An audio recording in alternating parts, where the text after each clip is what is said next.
फूलों की महक से महकता हुआ कमरा बिल्कुल खामोश था, लेकिन उस खामोशी में अजीब सी बेचैनी छिपी थी। हर तरफ सुर्ख रोशनी, खुशबू और किसी जश्न की गवाही दे रही थी। मगर कमरे के कोने में बैठी नई नवेली दुल्हन माला की नजर बार बार दरवाजे की तरफ उठ रही थी।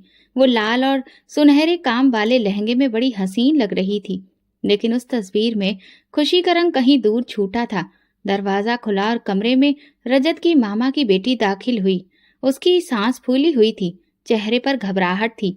भाभी, बुआ जी की तबीयत बहुत खराब हो गई है, भैया उन्हें अस्पताल ले गए हैं। माला की आंखों में एक लम्हे के लिए हैरत की झलक आई। फिर वो धीरे से बोली, क्या हुआ उन्हें? ब्लड प्रेशर बहुत ज्यादा हाई हो गया है। वो बात भी नहीं कर पा रही थी। भैया जल्दी में थे, तुरंत अस्पताल चले गए। ये कहकर वो पलट गई। माला कमरे में अकेली रह गई।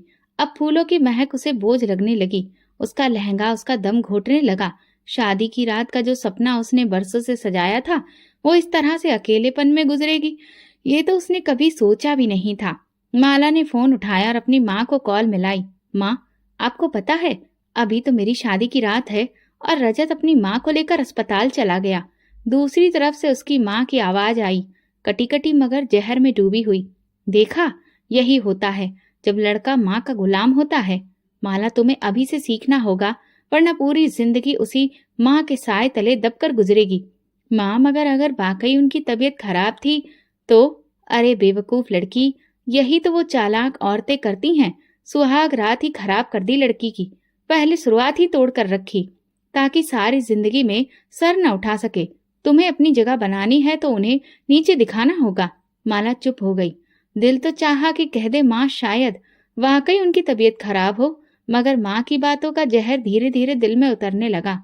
वो सास को बस एक बीमार औरत नहीं, एक चालाक दुश्मन समझने लगी। एक ऐसा दुश्मन जिसकी मोहब्बत उसकी जिंदगी और उसके सपनों को निगलने के लिए तैयार हो।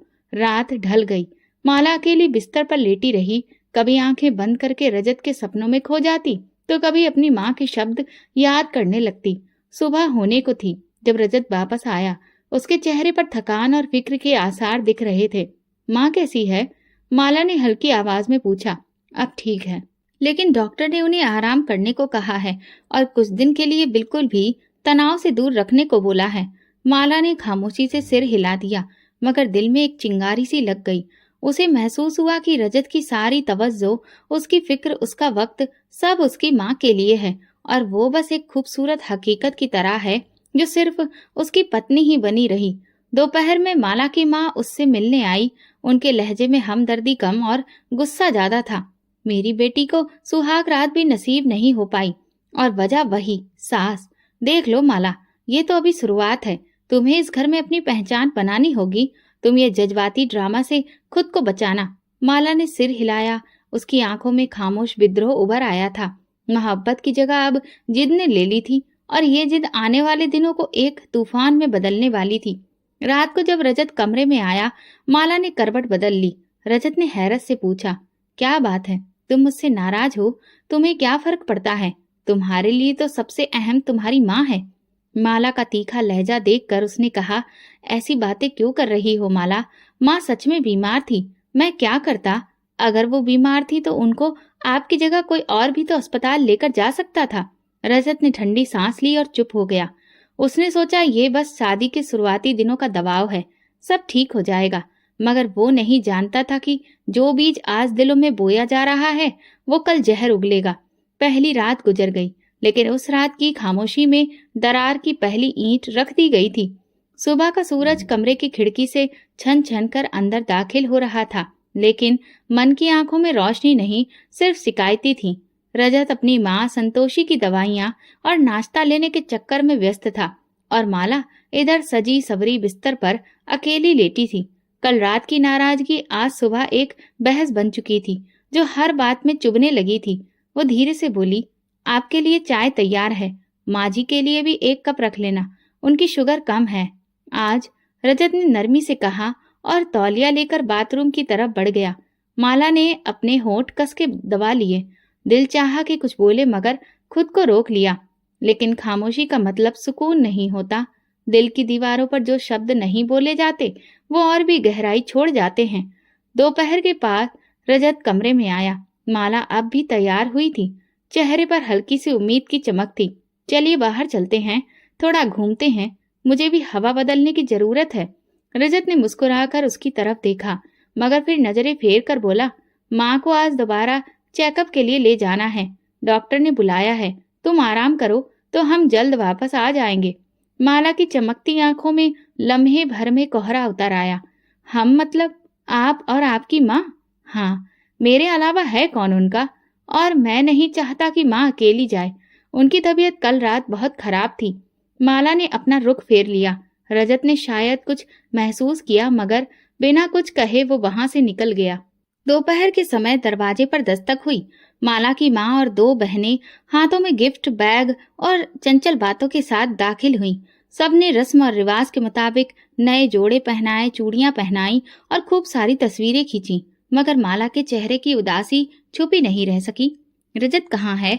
उसकी माँ ने आंखें मटकाकर पूछा। माँ जी को डॉक्टर के पास ले गए हैं, माला ने सपाट लहजे में जवाब दिया।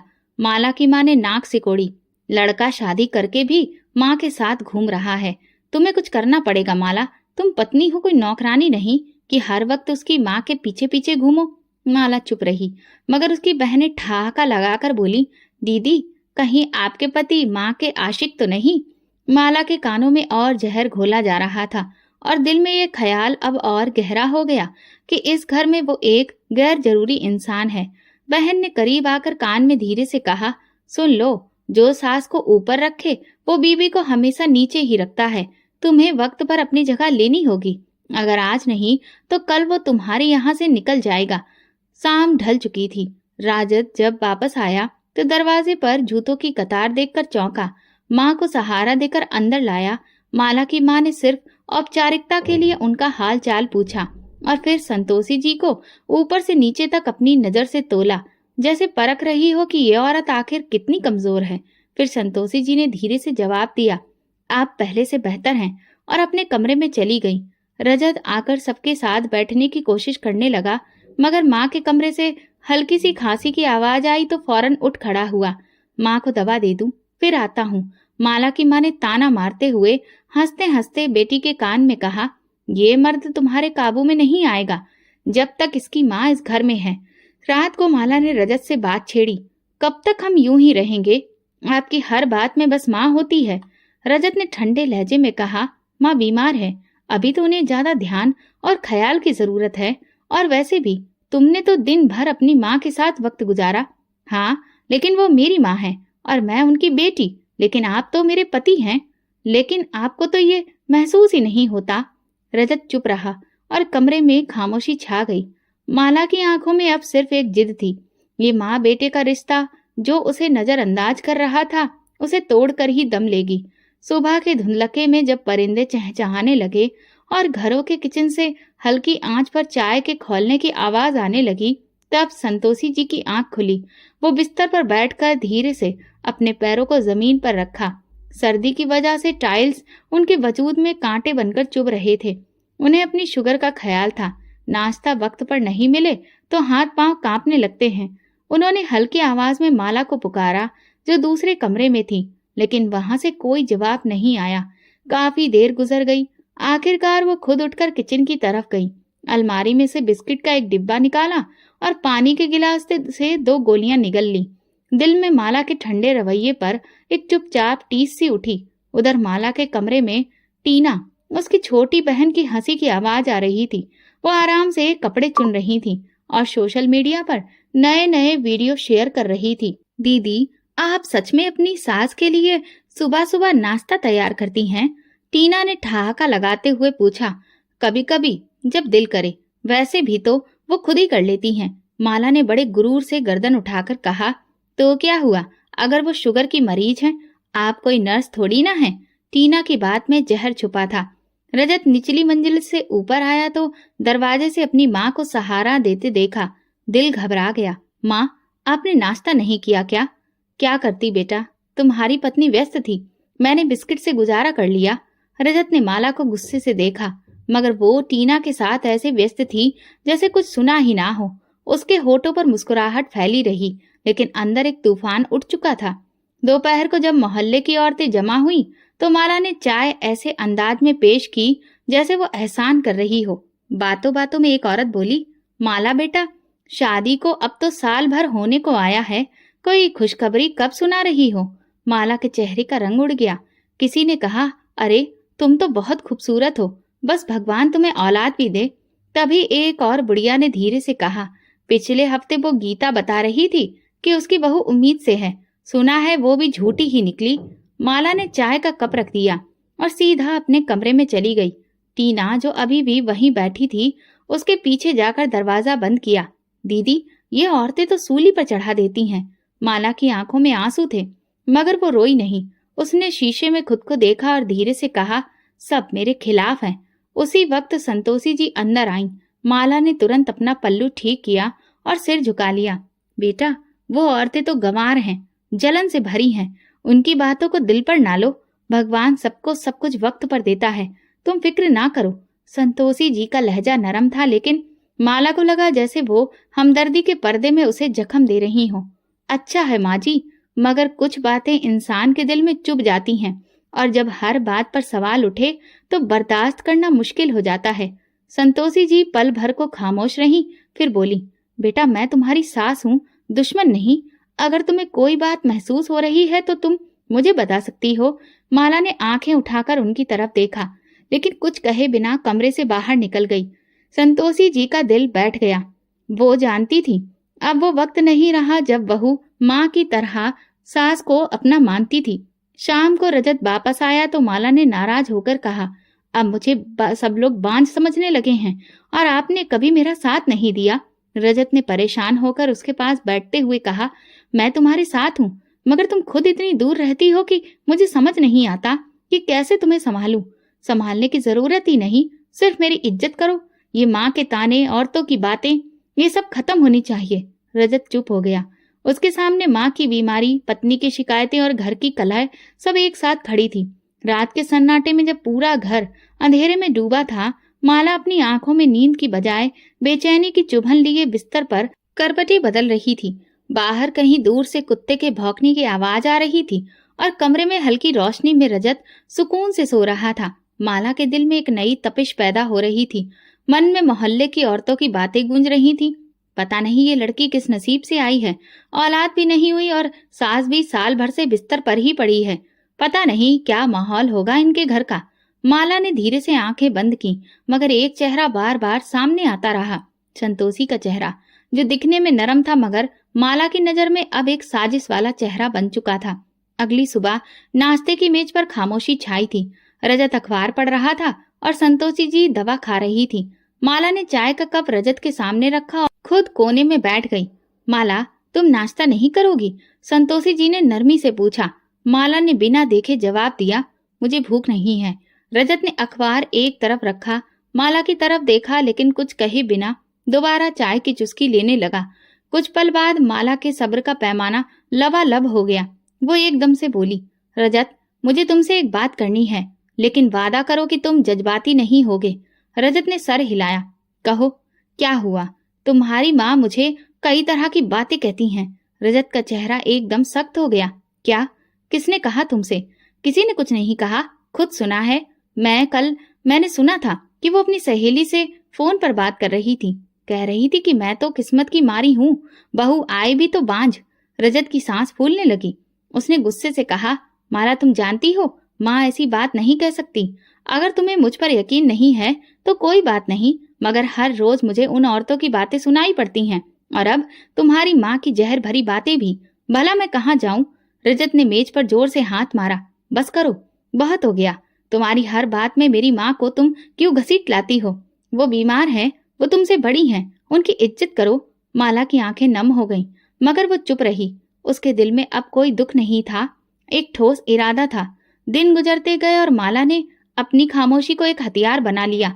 एक दिन जब रजत ऑफिस गया था, संतोषी जी ने माला को आवाज दी, बेटा, मेरा ब्लड प्रेशर कम हो रहा है, जरा नमकीन लस्सी बना दो। माला ने दूर से जवाब दिया, अभी मैं व्यस्त हूँ, आप खुद बना लीजिए। संतोषी चुप रही। थोड़ी देर बाद जब माला किचन में आई तो देखा कि संतोषी जी ने खुद ही लस्सी बना ली थी और कांपते हाथों से गिलास उठा रही थी। एक लम्हे को माला के अंदर कुछ अजीब सा हुआ, मगर उसने इस एहसास को झटक दिया, बहुत ड्रामेबाजी आती है इन्हें। उसने दिल ही दिल में सोचा। शाम को रजत ने माँ की तबीयत पूछी तो वो बोली, ठीक हूँ बेटा, बस थोड़ी कमजोरी थी। मैंने माला को लस्सी बनाने को कहा लेकिन उसने सुना ही नहीं। तभी माला ने तुरंत कहा, मैं किचन में व्यस्त थी। रजत ने सर हिलाया मगर कुछ कहा नहीं। माला ने अपनी माँ को तुरंत कॉल किया और सारी बात उन्हें बताई। दूसरी तरफ उनकी माँ ने जवाब दिया, अब तुम्हें समझ आ रहा है, वो औरत कभी तुम्हें अपना नहीं मानेगी, तुम्हें वो इसी तरह से धीरे धीरे जख्म देगी। अब वक्त है बदला लेने का, मोहब्बत से नहीं नफरत से। माला ने आईने में खुद को देखा। उसके चेहरे पर अब मासूमियत नहीं थी, आंखों में एक अनजानी रोशनी थी। संतोषी जी जो हर रोज भगवान से प्रार्थना करती थी, अब उनके मन में थकान और सवाल थे। शायद एक ही फरियाद थी कि बेटे की मोहब्बत सच है या फिर उसकी पत्नी की कहानी जीत जाएगी। और माला वो दिल से फैसला कर चुकी थी। बदगुमानी अब नफरत में बदल चुकी थी और वो उस नफरत को खामोशी से, चुपचाप लेकिन पूरी शिद्दत से समेटने लगी थी। संतोषी जी अब बड़ी बेचैन रहने लगी थी। रजत दफ्तर जा चुका था। माला पहले से भी ज्यादा चुप थी और उसकी खामोशी में किसी तूफान का आभास था। उसने नाश्ता बनाया मगर संतोषी जी के कमरे में जानकारी देना भी ठीक नहीं समझा। संतोषी जी कुछ देर बाद खुद दरवाजा खोलकर बाहर निकली तो किचन में चूल्हे पर पड़ी खाली कढ़ाई को देखकर वापस लौट गई। 10:30 बज चुके थे। इसके बाद माला ने धीरे से माँ जी के कमरे की चाबी ली और दरवाजा बाहर से बंद कर दिया। दरवाजे की दूसरी तरफ अंदर संतोषी जी नींद में लेटी थी, लेकिन जब कुछ देर के बाद उठकर बाहर निकलने की कोशिश की तो दरवाजा बिल्कुल नहीं हिला। उन्होंने दोबारा हैंडल घुमाया, दरवाजा पूरी तरह से बंद था। माला, माला दरवाजा खोलो बेटा। लेकिन बाहर खामोशी थी। संतोषी जी का दिल धड़कने लगा। क्या लाइट चली गई है? शायद माला सुन नहीं पा रही हो। वो खुद को तरह तरह की बातें समझाने लगी और दरवाजे पर दस्तक देने लगी। फिर आवाज ऊंची की, बेटा मैं बंद हो गई हूँ, खोलो। लेकिन किचन में माला चाय के कप के साथ बैठी अपनी माँ से फोन पर बात कर रही थी। बस माँ, आज पहला सबक पढ़ा दिया है। बंद कमरे में भूख और प्यास जब सिसकियां बनकर गूंजती हैं तो गुरूर खुद ब खुद घुटने टेक देता है। दूसरी तरफ उसकी माँ ने खूब तारीफ करना शुरू कर दी। बहुत अच्छा, अब देखना वो खुद तुम्हारे कदमों में आएगी। दोपहर की धूप बढ़ने लगी। कमरा अंदर से भट्टी बन चुका था। संतोषी जी की शुगर नीचे जा रही थी। उन्होंने दीवार के सहारे बैठने की कोशिश की। हे भगवान, ये कौन सी परीक्षा है? पानी भी नहीं है। हे भगवान, मेरी बहू को कुछ तो समझा दो। उनके होंठ सूख चुके थे, आवाज भारी हो चुकी थी, लेकिन वो बार बार दरवाजे पर दस्तक देती रही। अंदर वक्त रुक गया था और बाहर माला के दिल में नफरत का तूफान उठ रहा था। शाम के करीब रजत की गाड़ी गेट के सामने रुकी। वो रोज की तरह ठहाके लगाता अंदर आया। माला ने सोफे पर लेटने की एक्टिंग शुरू कर दी और पानी की कुछ बूंदें लेकर आंखों पर छिड़क ली। अब वो पूरी तरह तैयार थी। रजत पास आकर बोला, माला क्या हुआ? तुम्हारी तबीयत ठीक नहीं लग रही। माला ने धीरे से आंखें खोली। बस सर में बहुत दर्द है, दिल घबरा रहा है, शायद ब्लड प्रेशर का मामला है। रजत तुरंत पानी लेने के लिए उठा और नरमी से बोला, तुमने कुछ खाया था? चलो डॉक्टर के पास ले चलता हूँ। इसी वक्त संतोषी जी के कमरे से धीमी सी आवाज आई, जैसे कोई बहुत थका हुआ हो और बेहोश होने वाला हो। वो लगातार पुकार रही थी। रजत चौंक गया। माँ! उसने जल्दी से कमरे की तरफ दौड़ लगाई। दरवाजा खोलने लगा तो अंदाजा हुआ कि वो तो बाहर से बंद है। बेचैनी से उसने तेजी से दरवाजा खोला। सामने संतोषी जी जमीन पर हल्की बेहोशी की हालत में दिखी। चेहरा सफेद, होंठ सूखे, सांस उखड़ी हुई। माँ! रजत ने उन्हें सहारा दिया। ये क्या हुआ? आप अंदर कैसे बंद थीं? संतोषी जी ने मुश्किल से होंठ हिलाए। दरवाजा बंद हो गया था। सुबह से पानी तक नहीं मिला है। रजत ने बेयकीनी से माला को देखा, फिर तेजी से पानी का गिलास लाकर दिया। माँ की हालत देखकर वो घबरा गया। तुरंत किचन में आया, माला को देखा और सख्त लहजे में बोला, माँ सुबह से कमरे में बंद थी, पानी तक नहीं पिया। माला ने आंखों पर हाथ रख लिया। मुझे कुछ याद नहीं, शायद सफाई करते करते दरवाजा बंद हो गया। मेरी तबीयत भी तो खराब हो गई थी। रजत ने एक लम्हे को उसे शक से देखा, फिर माँ की हालत को याद किया और तुरंत उनके पास चला गया। वो बिस्तर पर लेटी थी, आंखों में नमी थी, लेकिन जुबान पर कोई शिकायत नहीं थी, सिर्फ खामोशी। रात को जब रजत माँ के पास बैठा था, माला आईने में खुद को देख रही थी। उसकी आंखों में जीत की झलक थी। रजत कमरे में दाखिल हुआ और माँ को यूं बैठे देखकर चौंका। माँ, आपने नाश्ता नहीं किया? संतोषी जी ने धीरे से सिर हिलाया। बेटा, खुद ही कुछ बना लिया था। रजत ने सुकून की सांस ली और पलटने लगा जब संतोषी जी की जुबान से वो बात निकली जो दिल में कई दिनों से दबी थी। रजत, मुझे तुमसे एक बात करनी है। जी माँ। उस दिन मैं कमरे में खुद से बंद नहीं हुई थी। दरवाजा बाहर से बंद किया गया था। मैं माला को आवाज दे रही थी मगर उसने दरवाजा नहीं खोला। रजत की आंखों में एकदम हैरानी थी लेकिन साथ ही उलझन भी। माँ, माला ने बताया था कि सफाई करते करते दरवाजा खुद ब खुद बंद हो गया था और वो बीमार भी थी। संतोषी जी ने बेबस निगाहों से बेटे को देखा। रजत, मैं झूठ क्यों बोलूंगी? पानी के लिए तरसते हुए दरवाजे पर कितनी बार दस्तक दी मगर किसी ने नहीं सुना। रजत ने कुछ कहे बिना रुख मोड़ लिया। माँ, कोई बहम भी तो हो सकता है। माला ऐसी नहीं है। अगर कुछ होता तो वो मुझे जरूर बताती। कहकर वो कमरे से निकल गया और पीछे रह गई सिर्फ संतोषी जी, जिनके चेहरे पर अब दुख की लकीरें थीं। उन्होंने आसमान की तरफ देखा। होठों पर एक सिसकी आकर दम तोड़ गई। बेटे पर अंधा भरोसा अब दिल को काटने लगा था। माला ने पीछे से सारी बातें सुन ली थी। दोपहर में माला ने पूजा करने का बहाना किया और आंखें बंद करके भगवान के आगे बैठ गई। वो बार बार प्रार्थना कर रही थी, हे भगवान, मेरी जिंदगी से ये औरत हटा दो। ये दीवार जो मेरी खुशियों के बीच खड़ी है वो गिर जाए। मेरे पति को सिर्फ मेरा कर दो। ये सब बोलते हुए उसके चेहरे पर सुकून आ रहा था, जैसे किसी ने उसके दिल का बोझ हल्का कर दिया हो। उधर संतोषी जी ने अब हर बात पर खामोश रहना सीख लिया था। वो अपने सारे काम अब खुद ही कर लेती थी। रजत अभी यही समझता रहा कि सब ठीक है।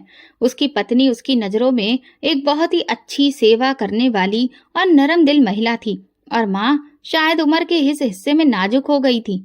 हर बात को दिल पर ले लेती थी। एक रात जब संतोषी जी हल्के बुखार से जूझ रही थी, उन्होंने माला को आवाज दी, बेटा जरा पानी दो। माला जो कमरे में ही मौजूद थी, उसने सुना मगर छुप गई। कुछ पल खामोश रही। फिर जब दोबारा आवाज आई तो कमजोरी और लड़खड़ाहट के साथ माला ने अपने दिल में कहा, जितना शोर मचाना है मचा लो, अब कोई तुम्हारी आवाज पर नहीं आएगा। आखिरकार संतोषी जी खुद ही उठी, कांपते कदमों से पानी का गिलास भरा और खुद ही दवा ली। जब वापस आई तो दरवाजे के पीछे खड़ी माला ने झांक कर उनकी कमजोरी का मंजर देखा और दिल ही दिल में तंजिया मुस्कुराई। अब खुद ही सब करना पड़ेगा। तुम्हें एहसास होगा कि मेरी जगह कितनी मजबूत है और तुम्हारी क्या हैसियत है। इस घर में सब कुछ चल रहा था, नाश्ता, दोपहर का खाना, शाम की चाय, रजत का आना जाना, लेकिन उन सबके बीच रिश्ते खामोशी से एक अजीब सी उलझन का शिकार हो रहे थे। ये जंग अब कोई खुली लड़ाई नहीं रही थी, बल्कि वो खामोश जंग थी जो धीरे धीरे शरीर में घुसकर सांसें भी छीन लेती है। संतोषी जी की आंखों में अब एक ही प्रार्थना थी, भगवान मेरे बेटे को सच दिखा दे। लेकिन उनकी प्रार्थना पर भी माला की दुआओं की धूल जम चुकी थी और घर की हवा में अब सिर्फ अंधा भरोसा, झूठी पूजा पाठ और खामोशी का जहर फैला था। धीरे धीरे 3 साल बीत गए। वक्त में बहुत कुछ बदल गया था।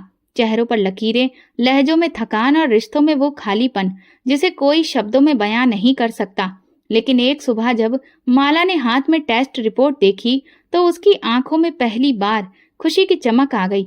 रजत, बधाई हो, मैं माँ बनने वाली हूँ। रजत की आंखों में रोशनी लौट आई। वो मुस्कुराया, माला के माथे पर हाथ फेरा और धीरे से बोला, भगवान ने हमारी प्रार्थना सुन ली। उसी शाम मिठाई का डिब्बा हाथ में लिए वो संतोषी जी के कमरे में दाखिल हुआ। माँ, माला उम्मीद से थी। उनकी आंखों से खुशी के आंसू झलक पड़े। मेरा पोता या पोती। वो बड़ी मुश्किल से खुद को संभाल सकी और बोली, अब जो भी हो, बस मेरी बरसों की दुआ आज भगवान ने सुन ली। माला ने दरवाजे की ओर से सब कुछ देखा। वो जानती थी कि संतोषी जी ये सब दिखावा कर रही हैं। वो दिल से और ज्यादा चिढ़ गई क्योंकि वो चाहती थी कि ये खबर सिर्फ उसकी खुशी बने, उसका गर्व बने। लेकिन ये आंसू, ये प्रार्थना, ये मोहब्बतें सब भी सास की झोली में जा गिरी थी। अगले कुछ दिनों में रजत अब और भी ज्यादा माला का ख्याल रखने लगा था। फल, दवा, आराम, हर चीज का ख्याल रखा जा रहा था। लेकिन एक चीज माला को हर रोज अंदर से काटती थी, सैलरी का लिफाफा जो हर महीने रजत अपनी माँ के हाथ में रखता था। एक रात माला ने लहजा नरम रखते हुए बात छेड़ी। रजत, अब हम लोग भी माता पिता बनने वाले हैं, तो क्या ये ठीक नहीं है कि तुम अपनी सैलरी मेरे हाथ पर रखो? मैं बेहतर तरीके से बजट बना सकती हूँ, बच्चों का भी हिसाब रख सकूंगी। रजत ने मुस्कुराकर जवाब दिया, माला, माँ बरसों से जिम्मेदारी संभाल रही है, उनका अनुभव हमसे ज्यादा है, और वैसे भी वो सब कुछ तुम्हारे लिए तो संभाल रही हैं। माला के चेहरे पर वही पुरानी सख्ती लौट आई। क्या तुम्हें मुझ पर भरोसा नहीं? क्या मैं इतनी नालायक हूँ कि अपने घर के खर्चे ठीक से नहीं संभाल सकती? रजत ने पल भर सोचा, लेकिन फिर सुकून से बोला, ऐसी बात नहीं है, लेकिन जब तक माँ है मैं उन्हें ये हक देना चाहता हूँ। माला ने वो रात खामोशी से गुजार दी, मगर अगली सुबह उसके मन में एक नई साजिश जन्म ले चुकी थी। उसने सास के कमरे में दाखिल होकर नरमी से कहा, माँ जी, आपके हाथों में वाकई में तरक्की है, इसीलिए रजत आपको अपनी कमाई देता है। मैं तो अभी कुछ भी नहीं हूँ, मुझ में कहाँ वो बात है। संतोषी जी ने बड़े ही आराम से उसका हाथ थामा। बेटी, तुम भी सीख जाओगी, ये सब तजुर्बे की बात है। माला मुस्कुराकर वापस पलटी, लेकिन दिल में एक फैसला कर चुकी थी। अब वो सिर्फ पत्नी नहीं, माँ बनने वाली थी, और उसे यकीन था कि माँ बनने का दर्जा सब रिश्तों पर भारी होता है। अब हर बात में माला सास को काटने लगी थी। अगर संतोषी जी कहती कि दही ना खाओ, तो माला जानबूझकर 2 कटोरी खा लेती थी। अगर वो आराम करने को कहती, तो वो बाजार निकलने की जिद करती। एक रोज जब रजत घर पर नहीं था, माला ने जानबूझकर दूध में नमक मिला दिया, जो सास की चाय में गया। संतोषी जी ने एक घूंट लेते ही कप नीचे रखा और माला को आवाज दी, बेटा, लगता है दूध खराब हो गया है। माला चेहरे पर हैरत दिखाते हुए बोली, अरे माफ करना माँ जी, शायद नजर नहीं आया। वो जानती थी कि ये मामूली बात है, मगर उनकी छोटी छोटी तकलीफों से वो संतोषी जी को और ज्यादा कमजोर कर रही थी, मानसिक तौर पर भी और शारीरिक तौर पर भी। रजत अब भी सब कुछ ठीक समझ रहा था। माँ को तनख्वाह देना, माला को दवा देना, बीबी के आराम का ख्याल रखना। माला के दिल में एक ही इच्छा थी, जैसे ही बच्चा पैदा हो उसके हाथ में पूरी सत्ता आ जाए। संतोषी जी सिर्फ नाम के लिए घर में रहें, जिन्हें कोने का एक कमरा देकर बाकी सारा घर उसके कब्जे में हो। वो जानती थी कि ये लड़ाई सिर्फ पत्नी बनकर नहीं जीती जा सकती, माँ बनकर ही माँ से मुकाबला करना होगा। घर के आंगन में नीम का पेड़ आज भी चुपचाप खड़ा था, जैसे सब कुछ जानता हो मगर जुबान पर मौन लगा हो। दीवारों पर पुरानी तस्वीरें अभी मौजूद थीं, जिनमें मुस्कुराहटें जमी हुई थीं, लेकिन हकीकत उनसे कोसों दूर जा चुकी थी। धीरे धीरे माला की सोच अब संतोषी जी को पूरी तरह से खत्म करने की ओर बढ़ने लगी थी। माँ बनने की खबर के बाद रजत अब उस पर बहुत ध्यान दे रहा था, लेकिन इसके साथ साथ वो अपनी माँ का भी ख्याल रखता था। तनख्वाह भी अभी तक माला के हाथ नहीं आई थी। ये सब कुछ माला को अंदर ही अंदर खा जाता था। उसी दिन वो शीशे के सामने खड़ी खुद से बात कर रही थी, जब तक ये औरत जिंदा है मेरी खुशियां अधूरी रहेंगी, या तो वो रहेगी या मैं। ये ख्याल उसके दिमाग में पहली बार नहीं आया था, बल्कि वो तो पहले ये इरादा बना चुकी थी। वो अपने अंदर की नरमी और इंसानियत सब कुछ खत्म कर चुकी थी। दोपहर के वक्त जब रजत दफ्तर जा चुका था और नौकरानी छुट्टी पर थी, माला ने धीरे से किचन की अलमारी से तेल की बोतल निकाली। उसने सीढ़ियों के आखिरी 3 सीढ़ियों पर तेल फेंका, बिल्कुल वैसे जैसे वहां पर सफाई के दौरान कुछ गिर गया हो। फिर जैसे कुछ हुआ ही नहीं, वो अंदर आ गई। माँ जी, उसने आवाज दी, ऊपर छत पर आ जाइए, यहाँ आपके लिए धूप वाली कुर्सी रखी है, बैठकर कुछ देर आराम कीजिए। संतोषी जी को माला के लहजे में कुछ अजीब महसूस हुआ, मगर वो माँ थी और अब भी दिल के किसी कोने में बहू पर भरोसा बाकी था। वो धीरे धीरे सीढ़ियां चढ़ने लगी, लेकिन जैसे ही वो आखिरी सीढ़ी पर पहुंची, उनका पैर फिसलने ही वाला था कि उन्होंने नीचे की रेलिंग थाम ली। दिल तेजी से धड़कने लगा, सांस फूल गई। माला दरवाजे की ओट से ही सारे मंजर को देख रही थी। उसकी आंखों में बेचैनी थी, जैसे भगवान ने आखिरी लम्हे में उसके वार को रोक दिया हो। संतोषी जी थोड़ी देर सीढ़ियों पर ही बैठ गईं, फिर नीचे उतरकर अपने कमरे की ओर चली गईं। माला दांत पीस कर रह गई। अब भी बच गई ये औरत, मौत को भी हरा देने वाली निकली ये तो। वो गुस्से से बिफर पड़ी और खुद ही सीढ़ियों की सफाई के बहाने ऊपर जाने लगी। जैसे ही उसने तेल पर कदम रखा, एक चीख हवा में गूंज गई। माला का संतुलन बिगड़ा, पांव फिसला और वो जोर से नीचे आ गिरी। सिर के पीछे सीढ़ियां लग गईं और कमर में ऐसी चोट आई कि एक लम्हे के लिए सांस रुक गई। घर के अंदर खामोशी छा गई, मगर कुछ ही पल बाद संतोषी जी दौड़ती हुई बाहर निकली। उन्होंने बहू को जमीन पर गिरा पड़ा देखा, लगभग बेजान, और खून की एक लकीर पास से बहती हुई दिखी। माला की चीख रजत तक पहुंची, जो काम से जल्दी लौटने ही वाला था और दरवाजे पर ही था। रजत अपनी पत्नी की हालत देखकर बिल्कुल बदहवास हो गया। एम्बुलेंस बुलाई गई, अस्पताल ले जाया गया। कई घंटे की मशक्कत के बाद डॉक्टर ने खामोशी से कहा, हमें अफसोस है, हम बच्चे को नहीं बचा सके। रजत की दुनिया जैसे थम गई। वो कुर्सी पर बैठ गया, दोनों हाथों से चेहरा ढक लिया। संतोषी जी एक तरफ खड़ी थी, आंखों में आंसू मगर दिल में अजीब सी बेचैनी। ना जाने क्यों उन्हें महसूस हुआ कि यह हादसा नहीं था। घर वापसी पर माला चुप थी, दर्द से चूर मगर हारी हुई थी। उसके चेहरे पर दुख तो था, मगर आंखों में वही चमक बाकी थी, नफरत की और दोबारा वार करने की। संतोषी जी ने उसके लिए फल और दवा लाने की कोशिश की, मगर माला ने हाथ झटक लिया। मैं खुद सब कर लूंगी, आप रहने दें। रजत ने अपनी माँ की ओर देखा, फिर पत्नी की ओर। वो कुछ भी नहीं समझ पा रहा था, बस वक्त को इल्जाम दे रहा था।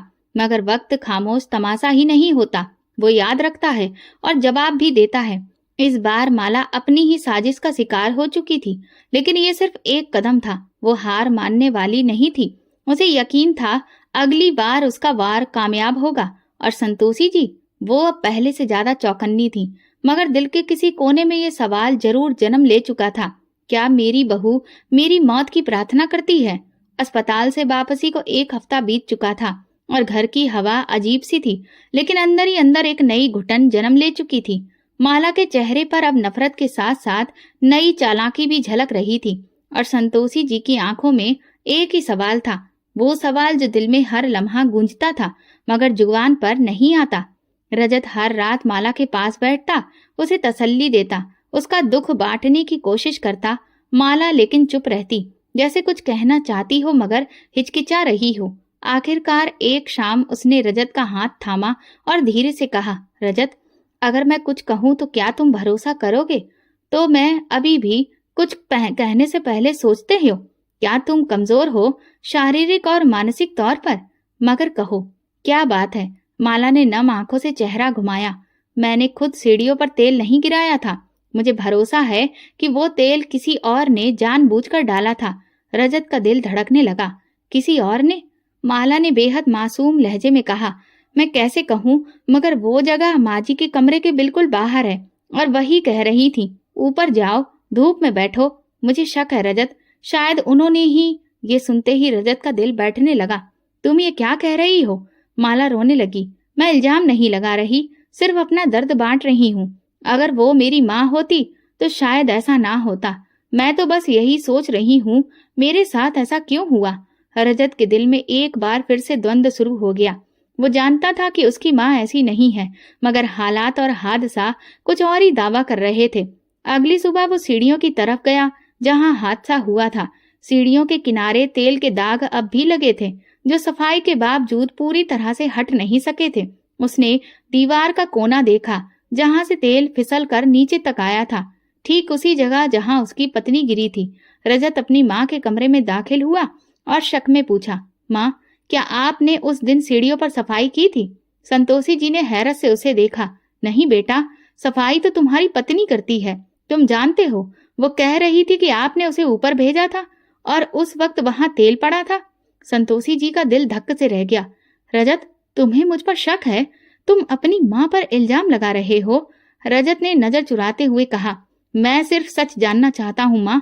मेरी पत्नी ने अपना बच्चा खोया है और सीढ़ियों पर तेल आपके कमरे के पास से गया है। संतोषी जी की आंखों में नमी उतर आई। बेटा, मैं तुम्हारी माँ हूँ। मेरी झोली में तुमने बचपन में सर रखा है। क्या तुम वाकई समझते हो कि मैं अपनी बहू और अपने आने वाले पोते को नुकसान पहुंचाऊंगी? रजत खड़ा रहा। वो चाहकर भी ना हाँ कर सका और ना इनकार कर सका। संतोषी जी ने दिल थाम कर कहा, अगर तुम्हें मुझ पर भरोसा नहीं है तो फिर मुझे अब यहाँ रहने की भी कोई जरूरत नहीं। रजत धीरे से पलटा और कमरे से बाहर निकल गया। उसके पीछे दरवाजा बंद हुआ और संतोषी जी के आंसू वहीं जमा हो गए। इस हादसे के बाद घर की हवा ठंडी पड़ गई। माला अब खामोश थी, मगर उसके चेहरे पर सुकून था। शायद उसने पहली बार किसी जंग में जीत हासिल की थी। वो हर रोज भगवान से प्रार्थना करती, मेरी हर रुकावट खत्म करो, मेरी हर साजिश को सफल कर दो। रजत माँ के कमरे में कम ही जाता था। संतोषी जी भी कुछ नहीं कहती थी। वो समझ गई थी कि उनके शब्द अब बेजान हैं। बेटे का दिल अब उनके लिए नहीं धड़कता था। उस पर अब किसी और की मिठास ने कब्जा कर लिया था। माला ने एक और दरवाजा खोल दिया था, इल्जाम का, और उस दरवाजे से जो हवा अंदर आई थी उसने अब सिर्फ दीवारें गिरानी शुरू की थी। वो जानती थी कि एक ही बार से दुश्मन को गिराना मुमकिन नहीं होता, लेकिन बदगुमानी की दीवार खड़ी हो चुकी थी। अब बाकी हमले आसान हो गए थे और संतोषी जी, वो सिर्फ सब्र का दामन थामे किस्मत का खेल देख रही थी, चुपचाप, बिना आवाज के। अकेली संतोषी जी हर दिन कोने में खामोश बैठकर गुजारती थी। ना किसी से शिकायत, ना किसी से सिकवा। उनकी आंखों में बरसों की थकान थी। बेटे की बेरुखी का दुख और बहू की चालाकी की गहराई साफ झलक रही थी। माला ने इस खामोशी को कमजोरी समझ लिया था। उसने दिल में ठान लिया था कि अब बड़ा कदम उठाने का वक्त आ गया है। अब संतोषी जी का साया भी वो बर्दाश्त नहीं करेगी। एक दिन रजत दफ्तर से जल्दी लौटा तो देखा माला रो रही थी। उसके हाथ में फटे कपड़े का टुकड़ा था और माथे पर मामूली खरोच। क्या हुआ माला, ये जख्म कैसे लगे? रजत परेशान हो गया। माला ने बस इतना कहा कि किचन में गैस खत्म हो गई। जब मैंने माँ जी से कहा तो उन्होंने मुझे धक्का दिया, मुझे फटे पुराने कपड़े पहनने के लिए दिए। ये कहकर वो फूट पड़ी।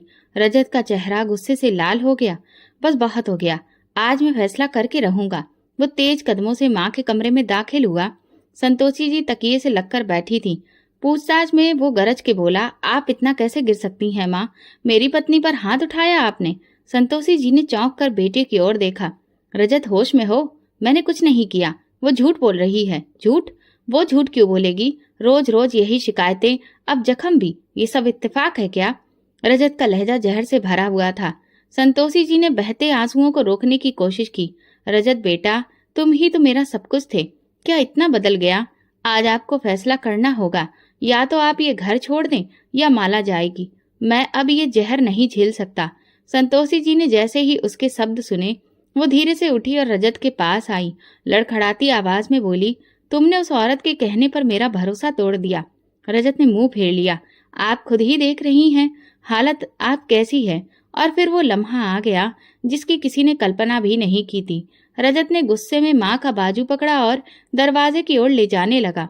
संतोषी जी की कमर लड़खड़ाई, आंखों से आंसू बह रहे थे, लेकिन जुबान से बस एक ही बात निकली, रजत, जिस दिन भगवान अपनी लाठी इंसाफ के लिए उठाएगा, उस दिन जो बोया गया है वही काटा जाएगा। दरवाजा बंद हुआ और संतोषी जी घर से बाहर निकाल दी गई। उनका बिस्तर, उनकी रामायण की किताब, उनकी दवाएं सब कमरे में रह गई। बस वो नहीं थी। माला खिड़की के पर्दे के पीछे से इस मंजर को देख रही थी। चेहरे पर सुकून, होठों पर दबी मुस्कान और आंखों में जीत की चमक। कुछ घंटे बाद उसने अपनी माँ और बहनों को घर बुला लिया। घर में ठहाके गूंजने लगे, मीठे पकवान बनने लगे और हर कोने में खुशबू फैल गई। माला के मायके वाले ऐसे आए जैसे किसी बड़ी जंग की जीत का जश्न मनाने आए हों। अब ये घर सिर्फ तुम्हारा है बेटी, माँ ने उसे सीने से लगाकर कहा। अब यहाँ सिर्फ तुम्हारा राज चलेगा। रजत, जो अपनी माँ को निकाल कर बैठा था, उन आवाजों से परेशान होकर कमरे में चला गया। उसका दिल बहुत वजन सोच रहा था, लेकिन भगवान का जख्म उसे खामोश रखे था। संतोषी जी, जिनके बिना ये घर कभी शांत नहीं होता था, अब कहीं किसी खामोश गली के कोने में एक बुजुर्ग चारपाई पर बैठी होंगी। अब उनकी प्रार्थनाएं बद्दुआओं में बदल चुकी थीं और माला, उसे पता था कि एक माँ को घर से निकालना जीत नहीं, मगर अगर मकसद पूरा करना है तो कुर्बानी जरूर होती है। मगर जो बद्दुआ किसी माँ की सिसकियों से निकले, वो आसमान तक जरूर जाती है। संतोषी जी की बद्दुआ हवा में तैरने लगी थी। इंसाफ की चक्की चलने को तैयार थी। वक्त कभी खामोश रहता है, कभी चीख कर इंतकाम लेता है। अब तो माला की खुशहाली परवान चढ़ रही थी। अब वो रजत की पूरी तनख्वाह संभालती थी, बाजार के खूब चक्कर लगाती, दोस्तों के साथ पार्टी करती और कभी कभी उसी सीढ़ी पर बैठकर चाय पीती जहां कभी उसने साजिशें की थी। रजत अब भी चुप था। एक दिन दोपहर की धूप नरम थी। घर में नई नौकरानी सफाई कर रही थी। सीढ़ियों के कोने में सर्फ से भरी बाल्टी उसने जरा सी लापरवाही से छोड़ दी। पानी और सर्फ के असर से सीढ़ियां चिकनी हो चुकी थीं। माला मोबाइल पर बात करते हुए नीचे आ रही थी। उसके कदम तेज थे, लहजा बुलंद और चेहरा घमंड से चमक रहा था। देखा माँ, मैं पहले ही कहती थी, ये घर अब सिर्फ मेरा है, पूरी तरह से। अब मुझे कोई रोकने वाला नहीं बचा। वो बूढ़ी औरत तो बद्दुआ देती चली गई, मैंने कुछ सुना ही नहीं। उसी पल एक चीख आसमान चीरती हुई बुलंद हुई। माला का पांव फिसला, संतुलन बिगड़ा और वो पूरी ताकत से सीढ़ियों से गिरती हुई नीचे जा पहुंची। कमरे में गूंजती हंसी एकदम से मातम में बदल गई। रजत दौड़ता हुआ बाहर निकला। माला जमीन पर बेसुध पड़ी थी। उसकी आंखें खुली थी मगर जुबान से कोई आवाज नहीं निकल रही थी। उसकी दोनों टांगें मुड़ चुकी थीं और चेहरा दर्द की शिद्दत से सफेद पड़ चुका था। एम्बुलेंस, अस्पताल, एक के बाद एक टेस्ट और फिर डॉक्टर की वो बात जो हर दरवाजा बंद कर देती है। दोनों टांगों में बेहद पेचीदा फ्रैक्चर है, पूरे आराम की जरूरत है। माला के होश में आने पर उसे खुद पर यकीन नहीं हुआ।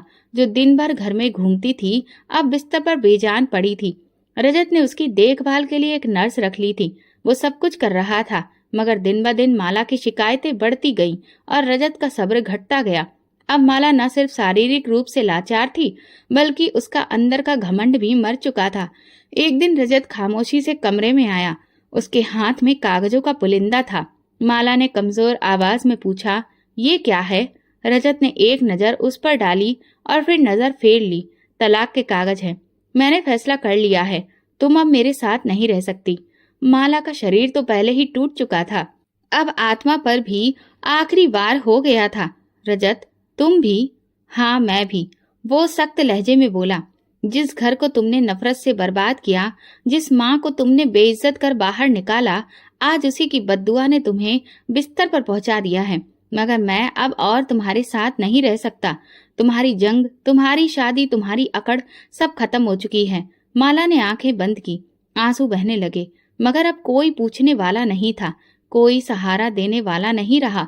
कुछ दिन बाद एक एम्बुलेंस उसे उसके मायके के दरवाजे पर छोड़ गई। जिस माँ ने उसे सास के खिलाफ साजिश करने के लिए उकसाया था, वही अब बेटी की लाचारी का बोझ उठाने से कतराने लगी।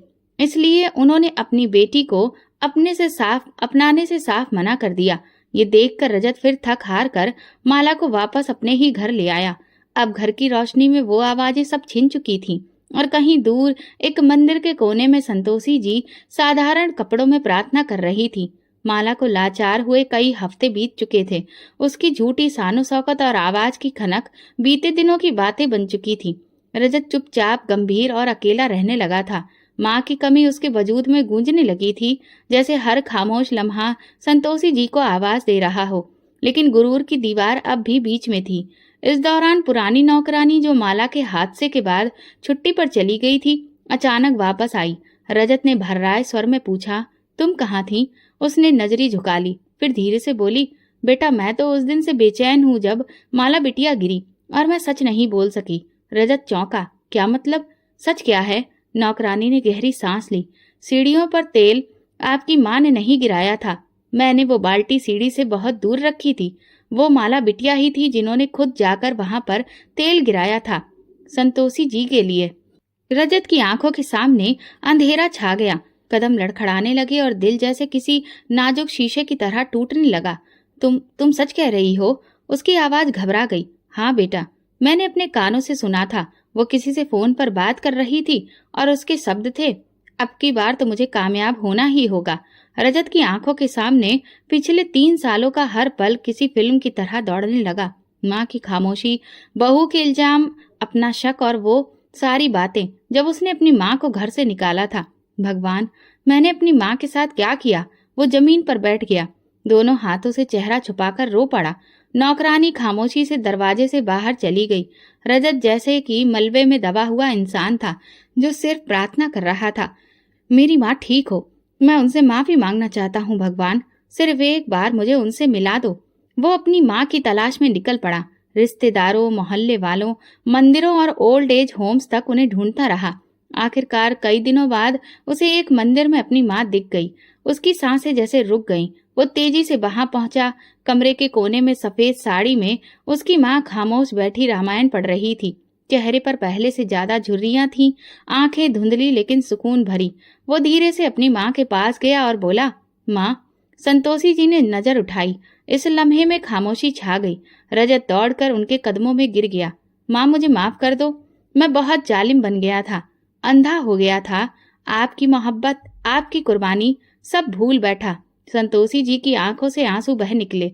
उन्होंने रजत के सिर पर हाथ रखा और होठों से शब्द निकले, मैंने कभी बद्दुआ नहीं दी बेटा, सिर्फ भगवान से इंसाफ मांगा था, बस इतना ही। रजत ने माँ के हाथ थाम लिए। चलिए माँ, घर चलिए।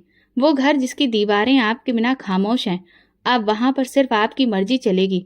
उस शाम संतोषी जी घर में वापस दाखिल हुई, जहां से उन्हें धक्के देकर निकाला गया था। घर की दीवारें जैसे शर्मिंदा थीं और हवा में खामोशी की माफी गूंज रही थी। माला कमरे में बेबस खामोश लेटी थी। जब संतोषी जी कमरे के दरवाजे पर पहुंची तो माला ने नजरें चुराईं। होंठ हिले लेकिन आवाज बंद हो गई। संतोषी जी ने सिर्फ एक नजर डाली, फिर पीछे मुड़ गईं। ना कोई ताना, ना शिकायत, सिर्फ सुकून से खामोशी। क्योंकि जिन्हें भगवान इज्जत देता है, उन्हें दूसरों को नीचा दिखाने की जरूरत नहीं होती। रजत ने अपनी माँ के कदमों को छुआ और उस रात घर की हवा में बरसों बाद एक सुकून उतर आया। अब ये घर पूरा हो चुका था और इंसाफ भी। ये कहानी हमें बताती है कि माँ बाप के साथ किया गया जुल्म कभी खाली नहीं जाता। उनकी दुआएं और बद्दुआएं आपकी किस्मत का रुख बदल सकती हैं। झूठ और साजिश आपको कुछ वक्त तक फायदा दिला सकती हैं, लेकिन अंजाम हमेशा सच्चाई और इंसाफ के ही हक में होता है। तो दोस्तों, अगर आपको हमारी कहानी पसंद आई तो कमेंट करके ज़रूर बताएं। वीडियो को लाइक करें और ज़्यादा से ज़्यादा शेयर करें। अगर आप चैनल पर नए हैं तो सब्सक्राइब जरूर करें और नोटिफिकेशन बेल दबाएं ताकि अगली अपडेट सबसे पहले आपको मिले। धन्यवाद।